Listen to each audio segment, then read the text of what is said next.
देश में आज मतदान है और अभी तक ये सुबह 9 बजे तक का आंकड़ा देखिए सामने आया है। 9 बजे तक 10.28% मतदान 49 सीटों पर हुआ है। जम्मू कश्मीर में 7.63% मतदान हुआ है। झारखंड की 3 सीटों पर 11.68% लोगों ने अपने वोट का इस्तेमाल किया है।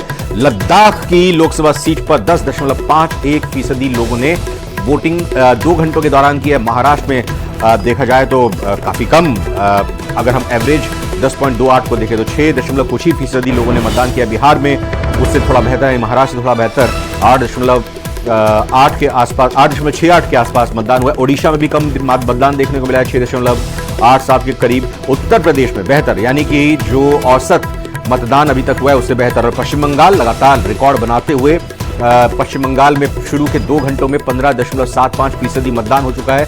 हमने पहले भी देखा कि पश्चिम बंगाल में जब इससे पहले के चरणों में मतदान हुआ है तो 75% या 75% के पार वोटिंग पश्चिम बंगाल में पहले के चरणों में, पहले के फेजेस में देखने में सामने आई है। और अभी ये सबसे पहले ब्रेकिंग न्यूज़ के जरिए आपको न्यूज़ 18 राजस्थान पर बताते हुए कि सुबह 9 बजे तक, यानी सुबह 7 बजे अगर मत पहला पड़ा है तो 2 घंटे बीत जाने के बाद 9 बजे तक का जो आंकड़ा है वो जारी हुआ है। 10.28% लोगों ने मत का अपना प्रयोग किया है। तो जो 49 सीटें हैं 8 राज्यों की, उनमें अभी तक 10.28% मतदान हो चुका है। अपील न्यूज़ 18 लगातार करता आया है, आपसे गुजारिश करता आया है, आपको ये कहता आया है कि आप भी अगर आज मतदाता हैं अपने लोकसभा क्षेत्र के तो वोट डालने जरूर जाएं। अपने एक कीमती वोट का जाया ना होने दें और अपने मत का इस्तेमाल अपने मुद्दों, अपनी समस्याओं, अपनी उम्मीदों के लिहाज से जरूर अपने प्रत्याशी का चुनाव करें, अपनी राजनीतिक दल का चुनाव करें। या और अगर आपकी कोई इच्छा है, चूंकि नोटा का भी प्रबंध लगातार ईवीएम में किया जाता रहा है तो उस लिहाज से आपको सभी ऑप्शन प्रत्याशियों के तौर पर, राजनीतिक दलों के तौर पर, नोटा के तौर पर दिए गए हैं। तो इस मत का प्रयोग करने के लिए जरूर पहुंचें अपने मतदान केंद्र पर और वोटिंग जरूर करें।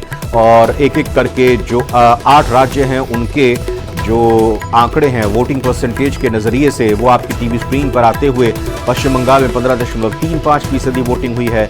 इसके अलावा बात लद्दाख की करें तो 10.51% लोगों ने वोट डाला है पश्चिम बंगाल में, जहां 5 सीटों पर मतदान है। वहीं महाराष्ट्र में भी आप देख सकते हैं 6.33% लोगों ने अभी तक वोटिंग की है, प्रतिशत काफी कम रहा है। ओडिशा में भी 6.87% वोटिंग की गई। स्मृति ईरानी अमेठी से बीजेपी की प्रत्याशी हैं, जायजा ले रही हैं लगातार मतदान केंद्रों का। मीडिया से बात करते हुए क्या कुछ उन्होंने कहा है, आइए सुनते हैं।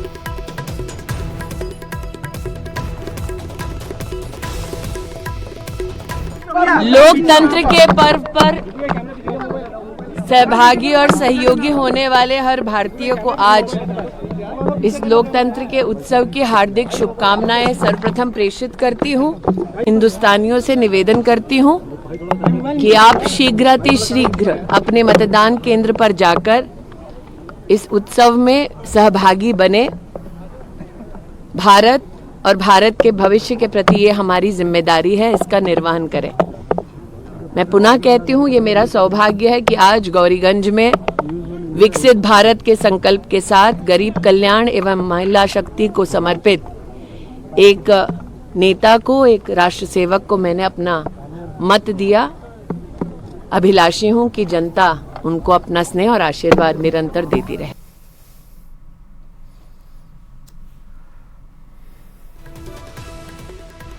तो सुना आपने यहाँ पर केंद्रीय मंत्री स्मृति ईरानी को वोटर के प्रति अपनी कृतज्ञता जाहिर करते हुए और इस अभिलाषा में, इस उम्मीद में कि वोटिंग अच्छी होगी, वोटिंग बीजेपी के समर्थन में होगी, ये अपनी तरफ से उन्होंने बात रखी और ये विश्वास जताया कि एक बार फिर से अमेठी की जनता उनको मौका देगी। अब ये तो अमेठी की जनता ही तय करेगी और 4 जून को ही पता चलेगा कि आखिर अमेठी में जनता ने किसे अपना सांसद चुना है। लेकिन अगर चुनावी मुकाबले को देखा जाए तो बड़ा ज़बरदस्त चुनावी मुकाबला। एक तरफ कांग्रेस का ये दावा कि वो इस बार ये सीट जीतेंगे, तो वहीं बीजेपी का ये कहना कि कांग्रेस की तरफ से राहुल गांधी अमेठी की सीट को छोड़कर भाग गए और रायबरेली में जाकर उन्होंने अब चुनाव लड़ा है।